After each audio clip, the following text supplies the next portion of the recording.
আসসালামু আলাইকুম। আপনারা সবাই কেমন আছেন? আমি তো ভালো আছি। আমি দোহার পরিবার থেকে বলছি।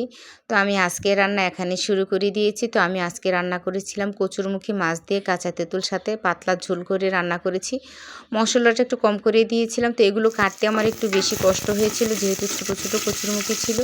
তো আর এখানে বাচ্চাদের জন্য রান্না করব একটু মুরগির মাংস ছিল, এটাকে বেশ কষিয়ে নিয়েছিলাম।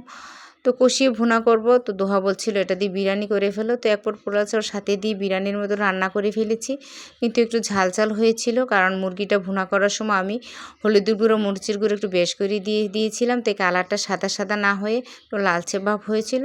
যাই হোক, ঘরে ঘরে খাবে ওরা, বাচ্চারা, তো সমস্যা নেই, ওদের কাছে ভালোই লেগেছে। তো আমি এখানে চিংড়ি কুচি আর ডাল বেটে নিয়েছি, যেহেতু কারেন্ট ছিল না ব্লেন্ড করতে পারিনি। তো এখানে একে একে সব মশলা দিয়ে দিয়েছি।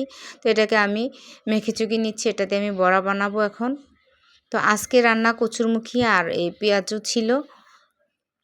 তো এই পেঁয়াজগুলো আমি এখন ভেজে নিচ্ছি, যেটাকে আমি বড়াই বলি। তো চিংড়ি কুচি আর ডাল একসাথে অনেক দিন ধরে ভাবছি করবো বলে আর করা হয় নাই। তো এখানে আমি কম তেল দিয়ে ভেজেছিলাম আর এগুলি কম হিটে ভাজতে আস্তে ভেজেছি যাতে পুড়ে না যায়, মচমচা হয়। আর বেশি তেল দিলে ছেড়ে দেয়। তো আর সাথে মরিচ ভাজিছিলাম। তো দুপুরবেলা খাবারটা রাত পর্যন্ত ভালোই হয়েছিল।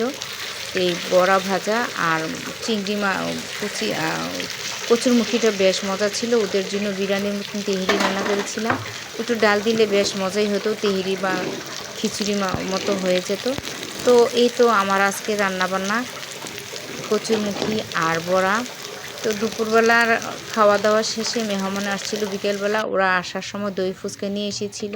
তো খিচুড়িটা তেহারিটা ভালোই হয়েছিল, খিচুড়ির মতো হয়েছিল, একটু ঝাল ঝাল ছিল, ওরা খুব বেশ পছন্দ করেছিল। তো আজকে রান্না এখানেই কচুরমুখী আর বড়া। তো আমার কাছে খুব ভালো লেগেছে, বড়াটা খেতে ঝাল ঝাল ছিল। তো আর কচুরমুখীটা টক টক লেগছিল, আমার কাছে খুব ভালো লেগেছে যেহেতু আমি কাঁচা তেঁতুল খুব পছন্দ করি। তো এই তো আজকে দুপুরের রান্নাবান্না খাওয়া দাওয়া এখানেই শেষ। আর বিকেলবেলার ছিল দই ফুচকা নিয়ে এসেছিল মেহমান। তো মেহমানকেও বিকেলে নাস্তা টাস্তা খাইয়ে অনেকক্ষণ আড্ডা দিলাম। বিকেলবেলাটা ভালোই কেটেছে আমাদের। তো আপনারা সবাই ভালো থাকবেন, সুস্থ থাকবেন, দোহার পরিবারের পাশে থাকবেন, আমার জন্য দোয়া করবেন। আজকের জন্য বিদায় নিচ্ছি। আল্লাহ হাফেজ।